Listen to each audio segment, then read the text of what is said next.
સુરતના કાપોદ્રામાં મિત્રતાને લાંછન લગાવતો કિસ્સો બન્યો હતો, જેમાં મિત્રના મોત બાદ મિત્રએ તેના 12માના દિવસે મોબાઈલ ચોરી કરી ગૂગલ પેથી 3 લાખ રૂપિયા ટ્રાન્સફર કરી લીધા હતા.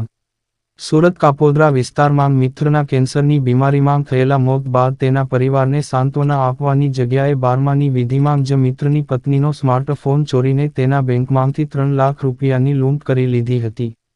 આ મામલે કાપોદ્રા પોલીસ મથકમાં ફરિયાદ નોંધાયા બાદ પોલીસે આરોપીની ધરપકડ કરી રૂપિયા કબજે લીધા હતા, જેને કોર્ટમાંથી 1.5 મહિનામાં છોડાવી વિધવાને તેરા તુજકો અર્પણ કાર્યક્રમ અંતર્ગત પરત અપાવ્યા હતા. તારીખ 28/5/2024 રોજ કાપોદ્રા પોલીસ સ્ટેશન વિસ્તારમાં નાના વરાછા વિસ્તારમાં આવેલ જલારામ સોસાયટીમાં ફરિયાદી શ્રી એક ફરિયાદ કાપોદ્રા પોલીસ સ્ટેશન EFI ના માધ્યમથી નોંધાવેલ કે પોતાના સગા નાના ભાઈ નામે નિકુંજભાઈ કે જેઓ કેન્સરની બીમારીથી મૃત્યુ પામેલા છે, તેના પાણી ઢોળની વિધિ હોય, એ વિધિમાં ઘણા બધા માણસો આવેલા હોય, તેથી તેમના નાના ભાઈની પત્નીનો મોબાઈલ કોઈ ચોર ઈસમ ચોરીને લઈ ગયેલ છે, જે મતલબની ફરિયાદ નોંધેલી.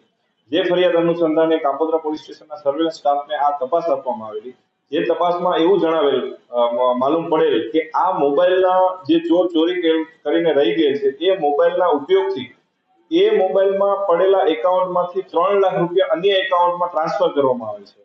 જેથી કોઈ જાણ ભેદું જ હોય એવી પોલીસને શંકા ઉપજતા પોલીસે એ દિશામાં બેંક એકાઉન્ટ વગેરેના આધારે તપાસ કરતા આરોપી સંદીપભાઈ વિનુભાઈ દેસાઈને આ ગુનાના કામે ધરપકડ કરેલી. આ આરોપી ખરેખર જે મૃત્યુ પામેલ નિકુંજભાઈ હતા એમના મિત્ર જ હતા અને 12માની વિધિમાં આવેલા અને ત્યાંથી એનો મોબાઈલ ચોરી અને પોતાને પૈસાની જરૂરિયાત હોય એના કારણે એણે એના એકાઉન્ટમાંથી 3 લાખ બીજાના એકાઉન્ટમાં ટ્રાન્સફર કરેલા અને આ ગુનો કબૂલ કરેલો અને એ કામે સંપૂર્ણ મુદ્દામાલ 3 લાખ રૂપિયા અને મોબાઈલ પોલીસ દ્વારા રિકવર કરવામાં આવેલો અને ગુનાનું ડિટેક્શન કરવામાં આવેલું. ત્યારબાદ આ મુદ્દામાલ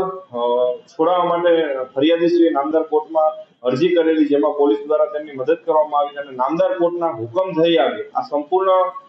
મુદ્દામાલ મહેરબાન પોલીસ કમિશનર શ્રીની સૂચના અનુસાર અને માર્ગદર્શન અનુસાર તેરા તુજકો અર્પણ કાર્યક્રમ અંતર્ગત આજરોજ એમના પત્ની જે મરણ જનાર છે એમના પત્ની તથા એમના ભાઈને 3 લાખ રૂપિયા રોકડા અને 10,000 રૂપિયાનો જેનો મોબાઈલ ચોરાઈ ગયો હતો એ